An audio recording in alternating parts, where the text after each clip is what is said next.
Coming up on Vegas Nation Game Day, can the Raiders stick to winning ways? I'm just fired up. We got a huge game coming up. Great challenge. It's always, a big challenge when you go to Arrowhead. Another AFC West opponent in prime time. It's a hostile environment. It's one of the loudest in the whole NFL. It's a division game. It's going to be tough. It's going to be a physical game. Raiders fast takes and smart coverage coming up right now on Vegas Nation Game Day. Powered by the Las Vegas Review-Journal, this is Vegas Nation Game Day. Presented by D&R House of Diamonds, making luxury affordable. Located in the One Summerlin building in downtown Summerlin. Welcome in, football fans, to this week's episode of Vegas Nation Game Day. Cassie Soto here with you ahead of the Raiders' Monday Night Football matchup versus the Kansas City Chiefs. The Raiders are coming off of their first victory of the season, so we'll see if they can keep stacking the wins. Let's go ahead and get to our opening drive, brought to you by Capriotti's. Make your game day extraordinary with Capriotti's. Order now. Raiders beat writer Vinny Bonsignore here with us now. Vinny, one of the biggest keys to getting a win over the Chiefs will be scoring points, and by that I mean 7 points. Something the Raiders haven't been doing the best job at so far this season. The team is scoring a touchdown on only 44% of their trips to the red zone. That's good for 28th in the league. How can they clean that up come Monday night? Efficiency. I think we saw on Sunday against the Denver Broncos where they got into the red zone. They had a great run, a 22-yard run by Zamir White. And on that play, Darren Waller makes a great block, and downfield, Davante Adams makes a great block to free him for the 22 yards. The very next play, a 7-yard touchdown run with excellent blocking again by Josh Jacobs. It's everybody doing their job, including your stars like Darren Waller and Davante Adams making key blocks. When you can get that type of efficiency from 11 players, including the running back who had to make somebody miss in the backfield, that's when you're going to start seeing a little bit more efficiency in the red zone. And that's what they've been stressing with the Raiders, just being more efficient, doing your job on every play, especially on those money plays. You mentioned Darren Waller. I'm wondering, how do you think the Raiders can get their tight end more involved? We know the Chiefs' go-to guy is Travis Kelce, and they'll likely go to him often. How could the Raiders get their tight end more looks in a game where Derek Carr might have to take some big chances downfield? Yeah, it's so funny because last week coming into the game against the Broncos, we were talking about how does Davante Adams get more involved. It just seems like every week we're probably going to be asking this question because there's a lot of good players on this Raiders offense, from Davante Adams to Josh Jacobs, Mac Hollins, Darren Waller, and you'd probably maybe get a Hunter Renfrow back. So I think it's just finding the right matchups, getting him freed up against linebackers and safeties that he could win those battles. And if that's the smart play and the place to go with the ball, that's, I think, what Derek Carr is going to do. But I don't think you want to force it. I think this has to happen organically. It did against the Broncos on Sunday. They won the game as a result, and if they can continue to do that, they're going to be in a good place. Rivalry week is always a fun one for the teams, especially when it's on a big stage like Monday Night Football. But before we talk about it, let's hear from Chiefs QB Patrick Mahomes following their most recent win over the Buccaneers. Hey, great job today. Way to accept the challenge. We can learn, we can get better. But make sure y'all come ready this next week. Y'all know who's coming to town. Chiefs on 3, 1, 2, 3. You heard it there, Mahomes telling his guys to be ready for the Raiders. I have a feeling he could still be a little upset about the last time the Silver and Black visited Arrowhead Stadium, where the team held a meeting on center field at the logo. The Chiefs, of course, got the last laugh with a 48-9 victory. But do you think Mahomes could come and play with some extra fire on Monday? Well, I remember J.J. Watt saying that he finds something to put on his shoulder to play as a chip on the shoulder, to play with extra motivation, even if he has to make something up. So if that's what Patrick Mahomes is thinking about and still trying to get back at the Raiders for that, you know what? Whatever it takes, especially at this level. But I think more importantly, it shows that the Raiders are on the Chiefs' radar without question. And I have a feeling this is going to be an explosive, high-scoring, entertaining game between two really good teams. I really feel like the Raiders, this might be their breakout game, so to speak, and it couldn't happen on a better stage or a bigger stage than Monday Night Football. Will that be enough to beat the Chiefs? I'm not so sure about that, but I think we're going to have a pretty interesting game on Monday night, and there's no doubt whether you're a Chiefs player or a Raiders player, this is one that they've circled on their calendar and have been looking forward to for a little while now. Flip the Field, brought to you by South Point Sports. Download the app at southpointsports.com. Hey everyone, it's time to flip the field here. It's Heidi Fang, and I'm joined with our Review Journal sports columnist, Ed Graney. Ed, the Chiefs offense definitely has a different look to it. Particularly, I want to talk about Clyde Edwards-Helaire. He's been getting things done, whether through the air or on the ground, for this team. What have you made of his impact on this offense? Yeah, you know, Heidi, first couple of years of his career, Clyde Edwards-Helaire was not the first-round draft pick everyone thought he was, right? I don't know if it was injuries, I don't know if it was performance or whatever it was, but he did not play up to par. This was a make it or break it year for him, and so far he's really stepped up.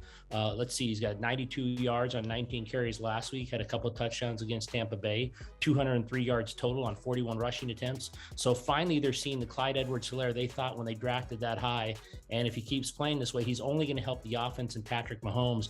You add that running game behind a rebuilt offensive line with what Mahomes can do in the passing game, and obviously at 3-1, the Kansas City Chiefs are looking like their normal old selves. Of course, the Chiefs have been without Tyreek Hill this year, Ed.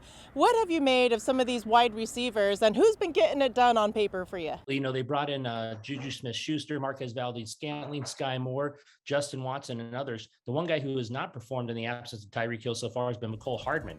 He really hasn't come through as they expected as the deep guy. But I'll tell you what, a lot of these other guys have. Who's the best receiver? Mr. Reliable, Travis Kelce, 322 receiving yards so far. Even as a tight end, he's still Mahomes' number one option now that Tyreek Hill is gone.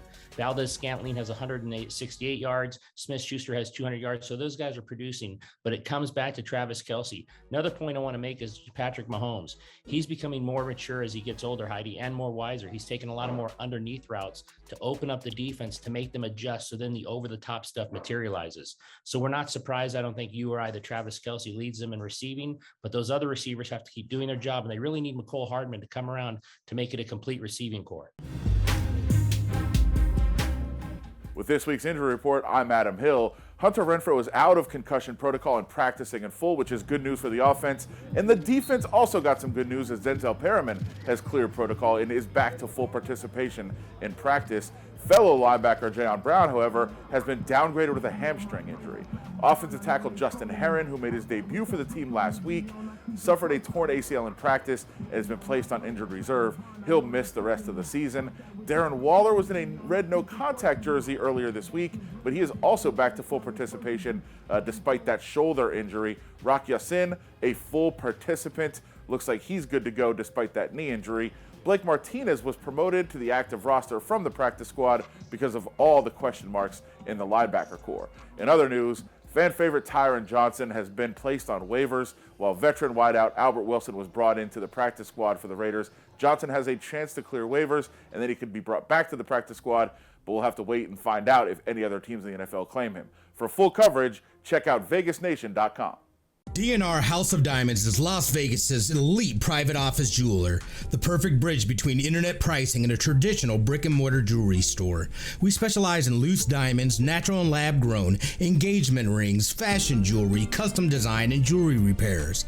We operate by appointment in our beautiful offices in the One Summerlin building, downtown Summerlin. Our great relationships with the world's largest diamond wholesalers and our low overhead saves you hundreds, if not thousands, on your purchase. With Capriotti's, game day is always extraordinary. Fuel your passion with our award-winning cheesesteaks, in-house oven-roasted turkey, and classic subs. Or create a fan frenzy with our catering trays that are perfect for any crew. At Capriotti's, we deliver extraordinary to you. Listen to the Vegas Nation podcast 3 times a week, featuring Vinny Bonsignor and Sam Gordon to kick off the week with First and 10. In the middle of the week, catch Heidi Fang's takeaways, and rounding out the week on Fridays is Ed Graney and Adam Hill with Unsportsmanlike Conduct. Subscribe to the podcast and check them out as well on VegasNation.com and the Vegas Nation app, all powered by the Las Vegas Review Journal. Vegas Nation, fast takes, smart coverage. Welcome back to Vegas Nation Game Day. Cassie Soto here with you. As the Raiders prepare for the Kansas City Chiefs, defensive end Max Crosby is preparing for a new chapter in his life. He and his fiancée are set to welcome their first child any day now, and while the team is excited for Crosby, they are hoping the newest member of Raider Nation comes before or after Monday night's game. Yeah, I'm on watch too. I want to get it. I would like to have them have this, celebration here before we travel. But No, we'll have plans in place. Obviously, if we need to do that. I was trying to tell him the other day a few tricks that I haven't used them, but my wife has. When it's time to, come on, let's get going. So sit on the ball and bounce and all that stuff. So, you're trying to give them help and advice in any way you can, not just football. I just feel like, the universe works in mysterious ways, and I feel like it's going to work out in our favor, and it's going to work out the way I want it to work out. I don't know, though. I can't control it, so I'm just, staying positive. But on top of that, it has gotten annoying. Every single day I walk in, is the baby here? Wasn't it? I'm just like, oh my God. It's almost like it's like you have a fake baby because you feel like you're lying to people. You're like, stop asking me the same damn question. You'll know when the baby's here. The Raiders travel this week to Arrowhead Stadium, where they'll face the rival Kansas City Chiefs and quarterback Patrick Mahomes, who has their number like no other. It's not just that Mahomes is 7-1 as a starter against the Silver and Black, but that he's aggregated historic numbers while doing so. In Mahomes' 8 starts against the Raiders, the Chiefs are averaging 37.4 points per game, the second most for a quarterback against any singular opponent dating back to 1950. In those games, Mahomes is averaging 318 passing yards and has thrown 22 touchdowns against just 3 interceptions. He's also eclipsed the 250-yard passing mark in all but one of his starts against Las Vegas, throwing multiple touchdown passes in all but one of those games as well. Conversely, Raiders quarterback Derek Carr has struggled at Arrowhead Stadium. In 8 road games against Kansas City, Carr has managed a 1-7 record and a passer rating of 72.8, way down from his career mark of 92.1. Carr's completion percentage also drops from 64.9% to 60.6% in Kansas City, and he has 8 touchdown passes compared to 9 interceptions. Only once has he topped 275 passing yards in Kansas City, and that was during the Raiders' 40-32 win in 2020. He's also thrown an interception in 5 straight games at Arrowhead Stadium as well, dating back to 2017. Find out Monday night if the Raiders can find a way to quell Mahomes and ignite Carr in their second consecutive AFC West matchup. I'm Sam Gordon, and that's the story by the numbers. For a look at this week's betting lines, let's hear from sports betting columnist Todd Dewey. Thanks, Cassie. The Chiefs blew out the Raiders in both meetings last season, 41-14 at Allegiant Stadium and 48-9 at Arrowhead Stadium. But professional sports bettors expect the Raiders to give the Chiefs a run for their money on Monday Night Football in Kansas City. The Chiefs are 7-point favorites after the line reached as high as 7.5. The South Point took sharp money on the Raiders plus 7.5, and the Westgate Superbook took a sharp bet on the Raiders plus 7. Pro bettor I spoke with expects the number to go back to 7.5 and is waiting for it to get there to bet on the Raiders. He noted that they're 1-3, but they've been in every game and they're starting to adjust to Coach Josh McDaniels. The total is 51.5, and almost 80% of the tickets at sportsbooks are on the over. Last 4 meetings went over the total. Books will likely be rooting for the Raiders for the first time this season, as more than 85% of the tickets and money are on the Chiefs. That'll do it for this week's episode of Vegas Nation Game Day. The Raiders will be on prime time for Week 5, taking on their AFC West rivals, the Kansas City Chiefs, at Arrowhead Stadium. Kickoff is set for 5:15 p.m. on Monday. For more Raiders news, you can always head on over to vegasnation.com. For our entire crew here, I'm Cassie Soto. Have a great weekend. Powered by the Las Vegas Review-Journal, this is Vegas Nation Game Day. Presented by DNR House of Diamonds, making luxury affordable. Located in the One Summerlin building in downtown Summerlin.